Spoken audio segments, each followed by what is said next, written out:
Want to thank everyone. This here segment of our YouTube video will be consist of talking about first-time home buyers and also about taxes and accounting and everything. And I want my guests to introduce themselves and their business and things like that.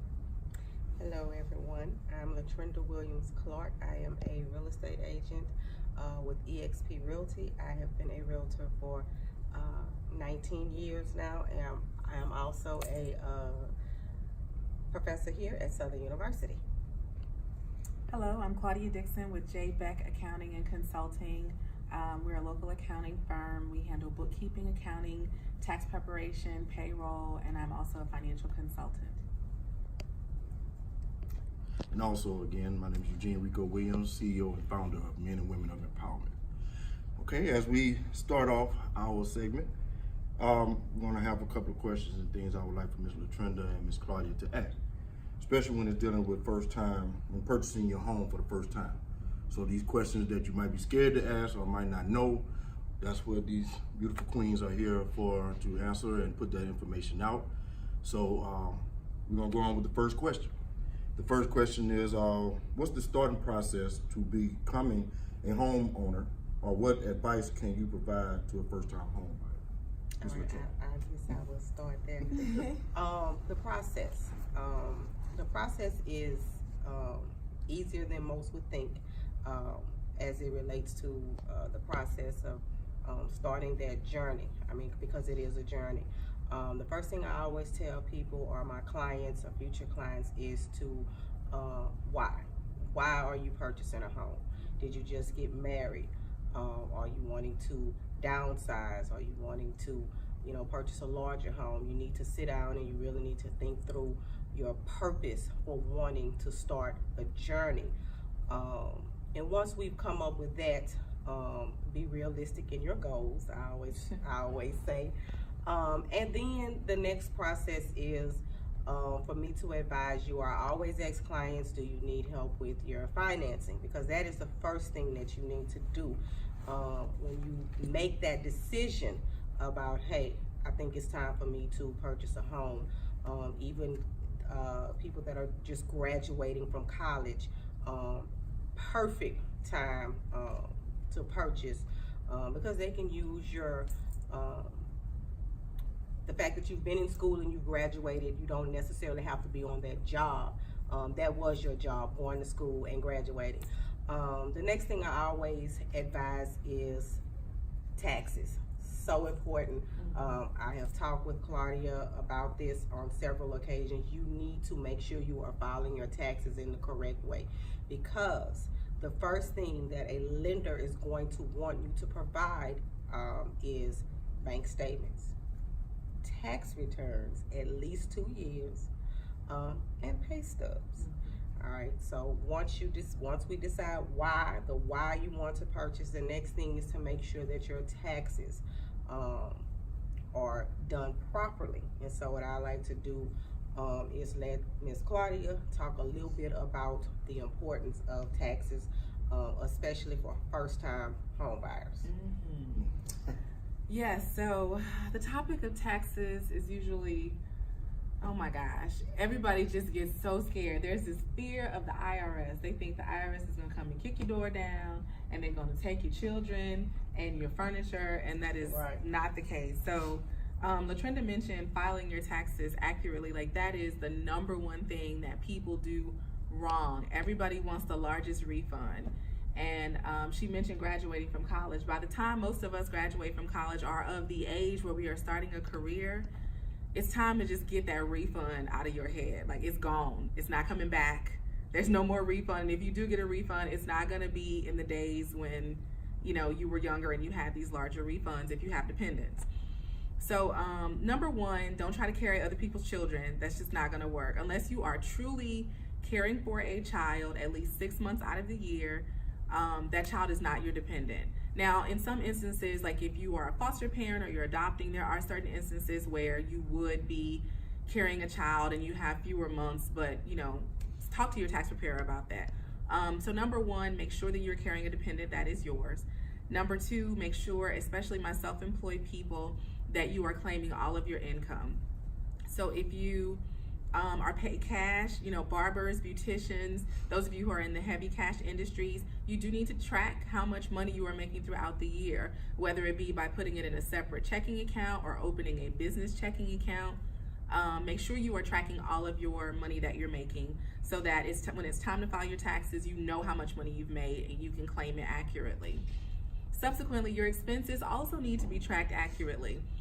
I'm still talking to my self-employed people. If you are self-employed and you make hypothetically $100,000 and you want to write off $90,000, you are basically telling your lender when it's time to purchase your home that you've only made $10,000 for the entire year.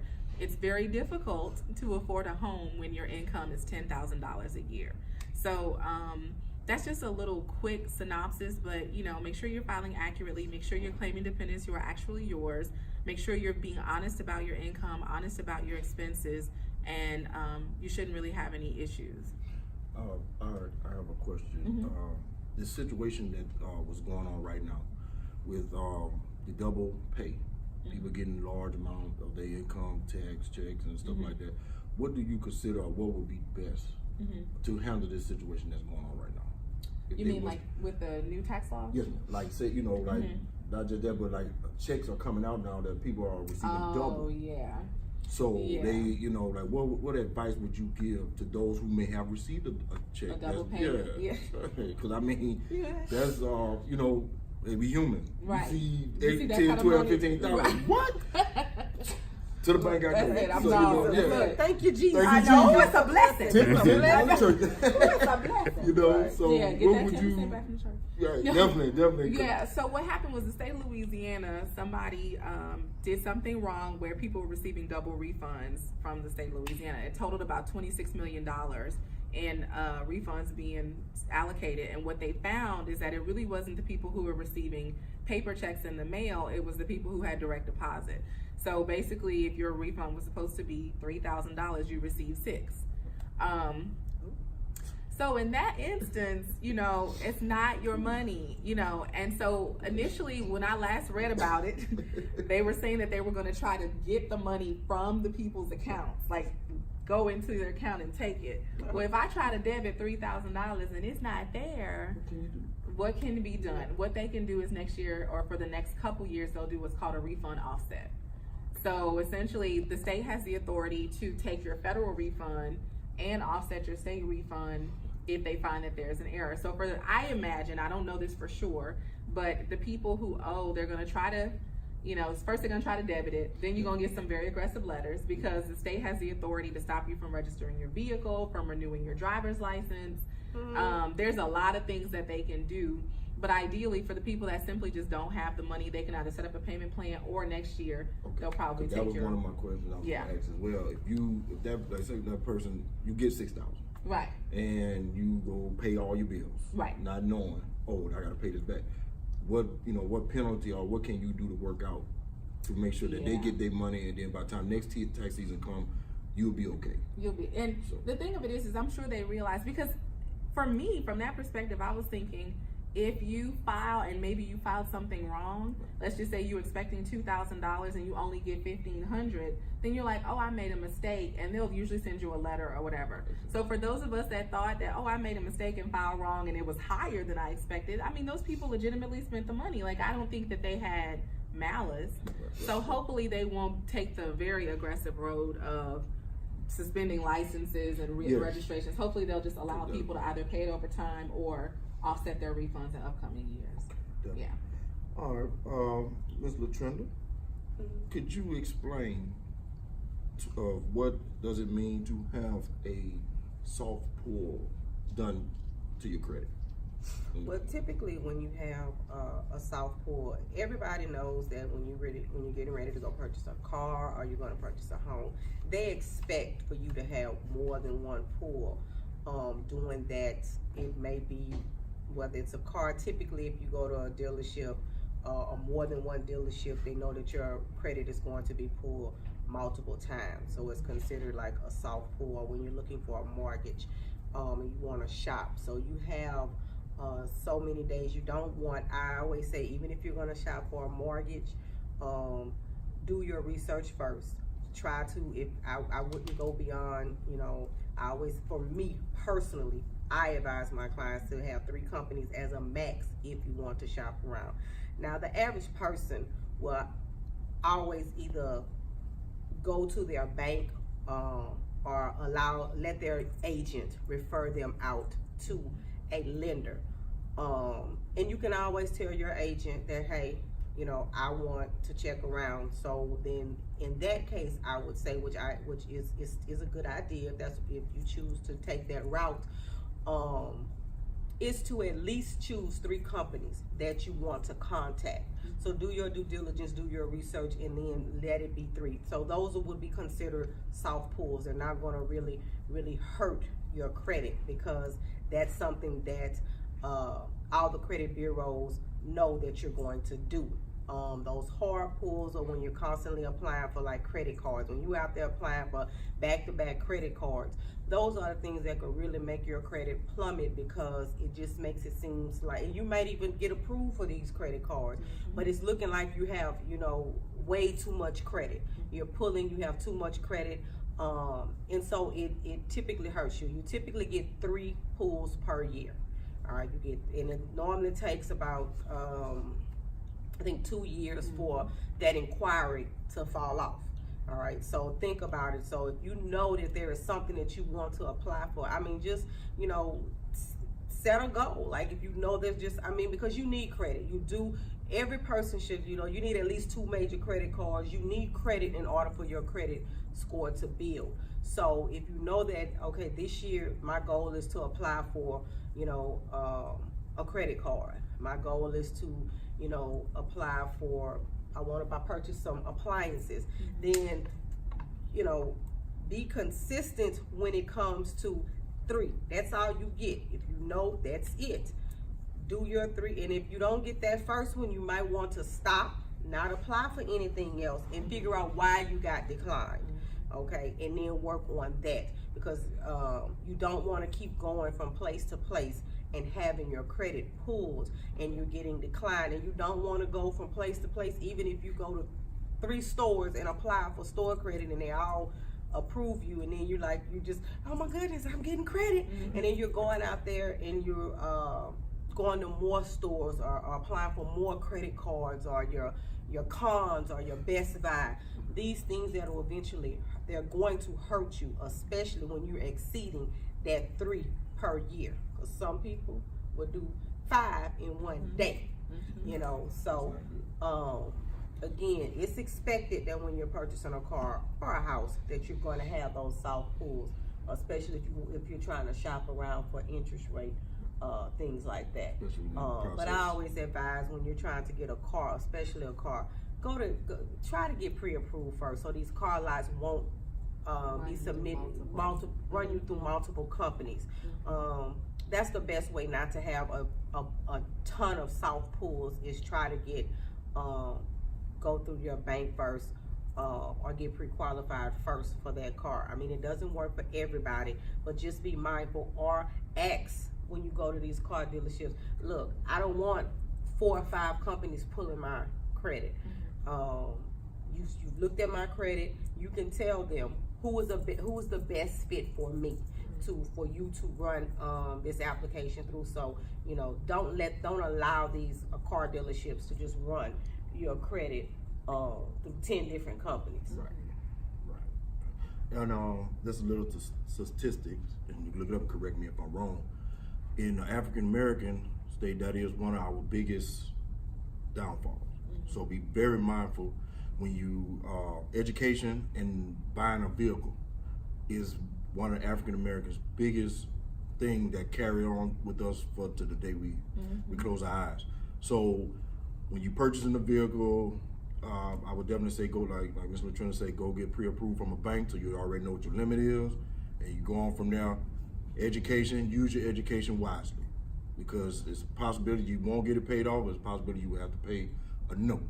So a little message definitely to our African American community, to definitely be mindful. If you want to retire good, great, go ahead and take care of those car notes and those education bills early, so you can retire with a smile on your face. Anything you want to coattail off of what Ms. Latrina said, anything on that? I mean, I agree. I used to be a dealer rep for a credit union, and most car dealerships, especially if you're going to like a name brand car dealership, Right. like a Toyota, Chevrolet, or whatever dealership, like they have what's called a floor plan. So, for example, if you are going to a Toyota dealership, 9 times out of 10, Toyota Motor Credit is their number one dealer. So that's who's going to get their what they call A paper, or their top rated high credit people. So they really do know who they're going to send it to. Right. You know, so if you can tell them, I want to go through XYZ Bank, or you can go there, like Latrina said, pre-approved. There are some lenders who are more prone to car loans, more prone to credit cards. Capital One is a Right. good car loan, credit Right. card bank. That's just something that they really specialize in. So another thing is interest rates, and being upside down in the car payment. Like if you know that, first of all, that why that Latrina mentioned before you were buying your house, you need to know, why are you buying a new car? Are you buying a new car because you want to look good? Are you buying a new car Right. because you're trying to impress people? Because that may not be the reason to go and purchase a car. Hopefully you're buying a car because you paid off your other car, or there's something so wrong with the car that Right. you have that it would be less expensive to, have, like, I know people who travel a lot. They need reliable vehicles. In that instance, it makes sense. But especially right now with it being tax season, you have a lot of people who are getting refunds. It's two extremes. Either you're going to try to go and buy a car that you probably can't afford, or you're going to buy a car that's not in the best condition, and this time next year you'll be using your refund to do the exact same thing. So Right. definitely bear those things in mind as you go to purchase a vehicle. Right, and she's and you educated me on a few things, especially when it comes to the car buying. But you are correct. Capital One is always a good source when it comes, and they will pre-approve you, and they will tell you what your interest rate is going to be, Everything. and Payment. your payment. So it's easy for you to go to the car lot and say, look, I don't need you to pull my credit. I've already been pre-approved. This is my price range. So let's go from there. And the same thing, I would just like to piggyback off when it comes to the mortgages. If you have a real estate agent that's been in the business like myself, I take the time to pair clients with the right lender. I have several lenders that I work with, so I have those particular lenders that I feel like are a good fit with certain people. If it's a first-time home buyers, I really want that lender that's going to be patient, that's going to explain things, especially if I have that client that needs everything explained to the T. Then I have someone, that I will send them to. Or depending on the type of program, you need to know that one of the biggest issues that we fall short when it comes to educating each other and then educating people in our community is when it comes to lenders. Never go to a lender that's going to tell you that they have this list of fees.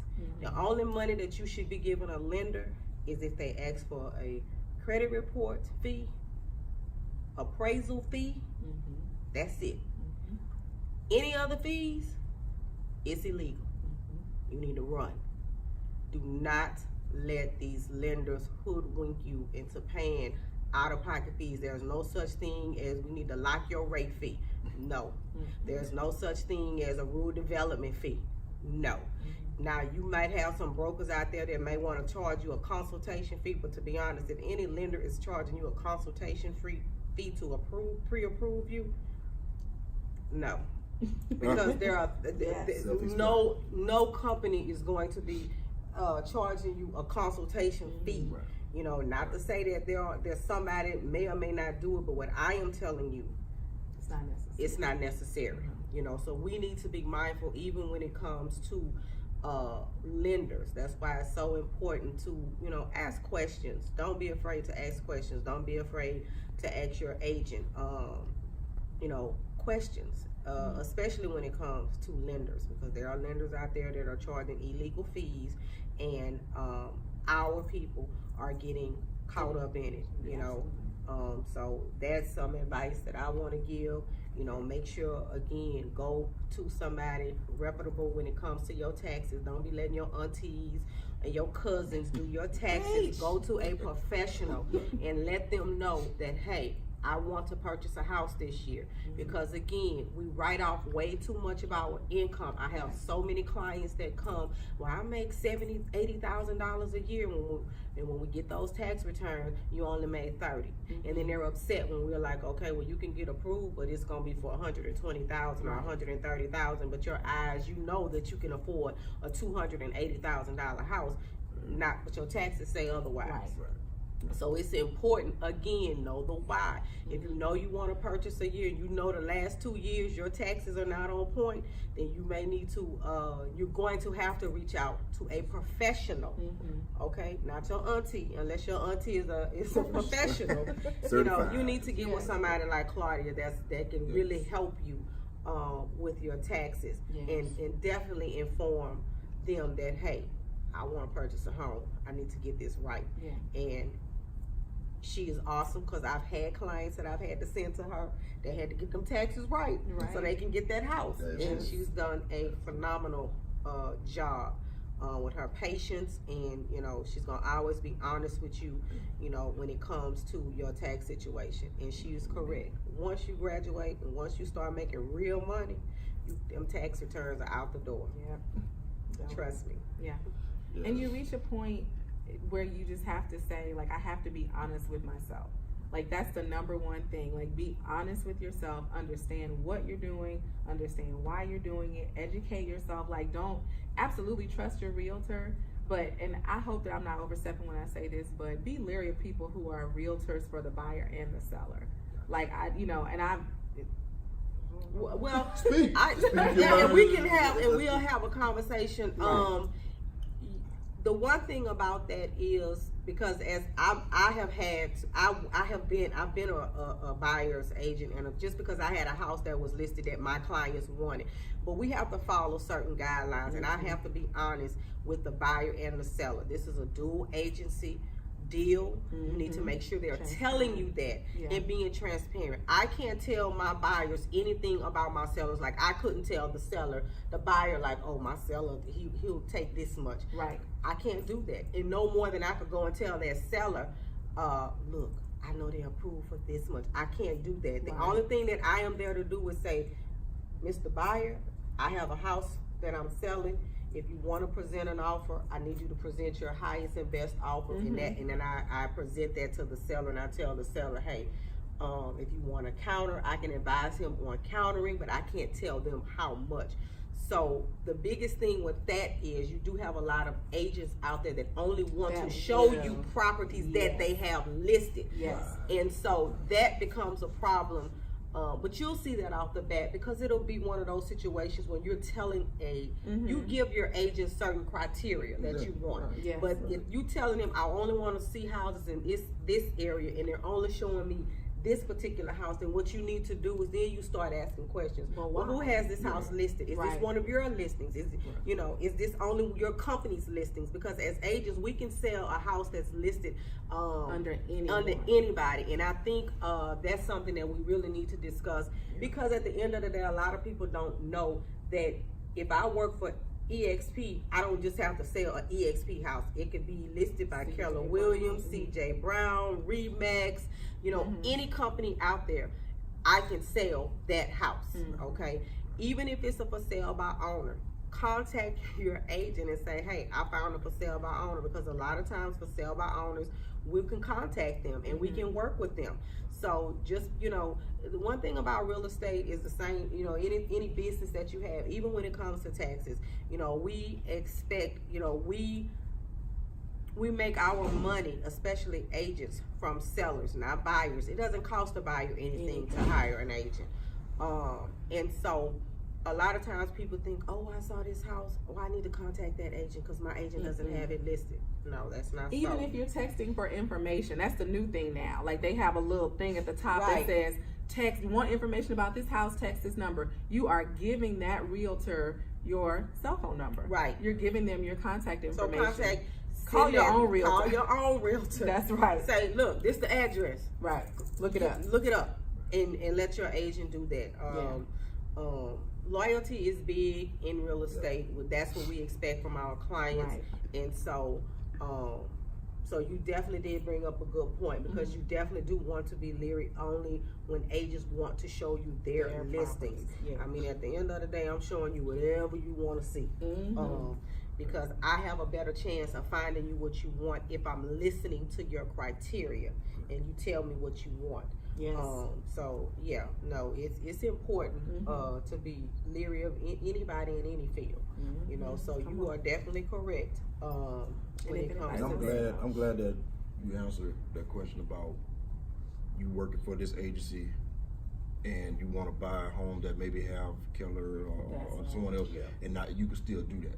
So that's another thing. Also, if you have any comments or anything that you would like to ask these ladies, don't hesitate to put it in the comment box. Don't hesitate to tag them with a special certain question that you might want to ask that they might not be, fully answering right now. So that's another thing I want to definitely put out there as well. Can we elaborate a little bit of maybe programs for first-time home buyers and things like that? Limited. Well, a lot of the programs, most of us as in the real estate field, if you let us know that, programs, what you're looking for. Now, I can't tell you for people that make a substantial amount of money, there's no program for you. When you programs are typically for those lower incomes, bond money. Now, rural development is a 100% financing, but even that has limitations on certain income. So if you're typically out of the income guidelines, which a lot of times it's usually around that, some of these programs, I think it's going to depend on household size. Let me say that, depending on the number in your household size. But if you and want being to honest about your dependents in that household, right, especially with rural development, Yes. because if you put dependents down, they will come and ask you for birth certificates, That's right. social security numbers. If anybody's over 18 and they work, they want their tax returns. So they will ask for everything. But there are, like you say, programs, and that is when you get with your lender and your agent, and you let them know that, hey, what kind of programs can I qualify for? And then that's when we reach out to particular lenders. Not all lenders Do have all the same all programs, That's right. And typically with like bond money or some type of no down payment program, you're typically going to have a higher interest rate just because they are assisting you. So you need, some people will prefer the lower interest rate if they have the money to put down. Yeah.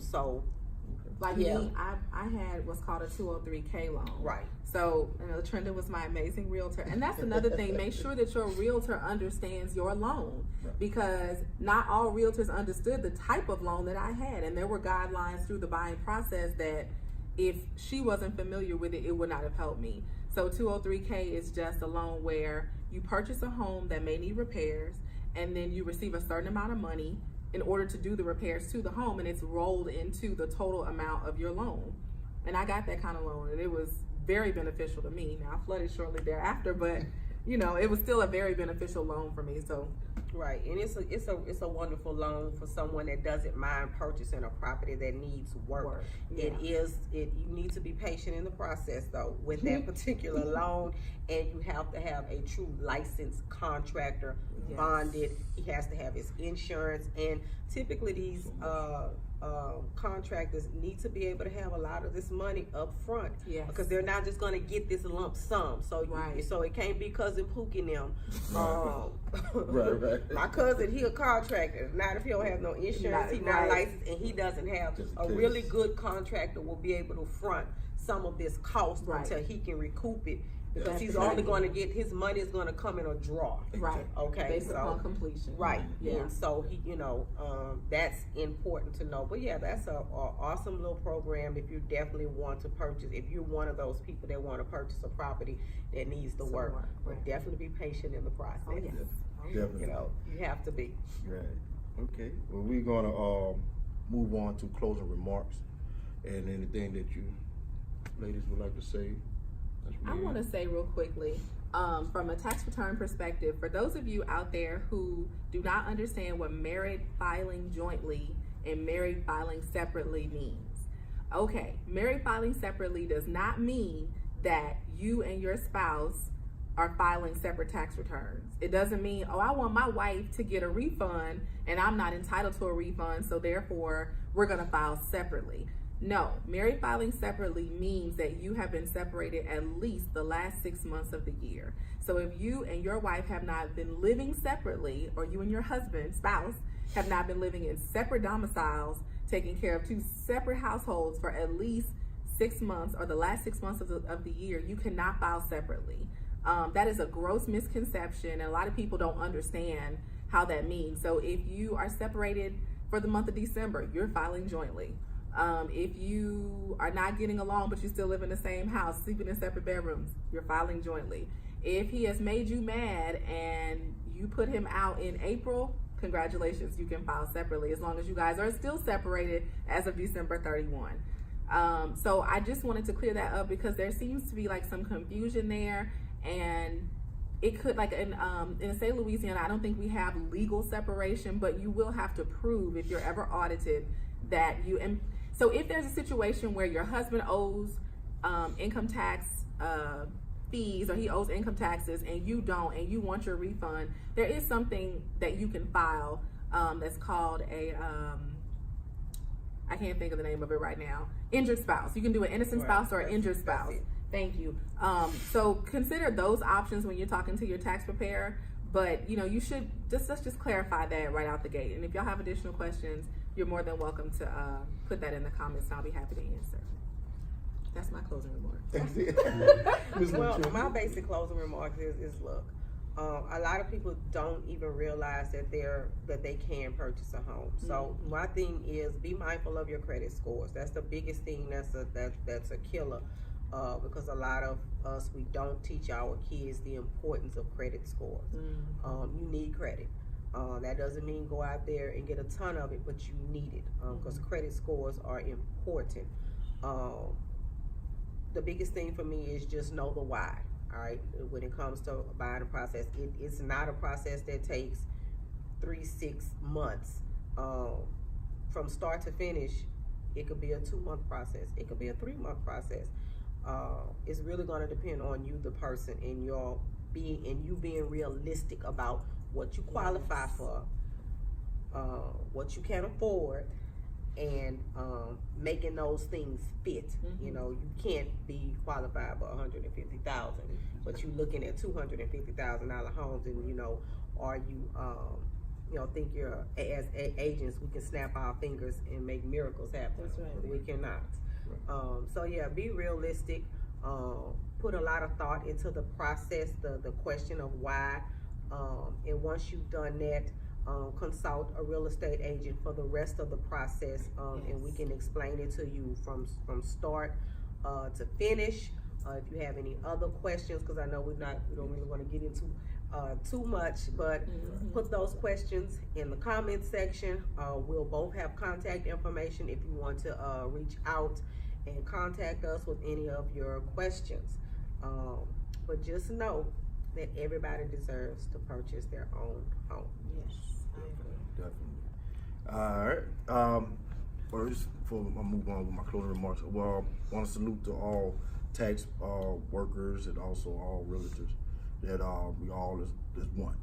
That you're looking at for supporting and putting people right there in your home, and we have professional people on hand that will answer those questions. So again, leave those comments and the contact information, all that will be available. Before also, again, for closing remarks, I want to send prayers up definitely to those families who have lost in the flood, and then the other incidents that happen across the world, because it could be us. You got to remember that we also, we got to keep each other in prayers and everything. Also want to thank those who have already subscribed and those who are planning to subscribe, and support and everything. And I look forward to other, stay tuned for other upcoming videos, guests, and I'm looking forward to definitely my queens coming back to for us doing something else and then putting out information, because that's what it's all about. And we have to also definitely get into that of sharing things. Don't be scared to ask questions also. So again, stay tuned for our next video that will be coming up. Also stay tuned for the video that will be uploaded on the YouTube channel and on their pages and things like that as well. So everyone be blessed, and thank you again for liking, subscribing, hitting the button to get the alerts for all uploading videos and things like that. We thank you for that. That's it.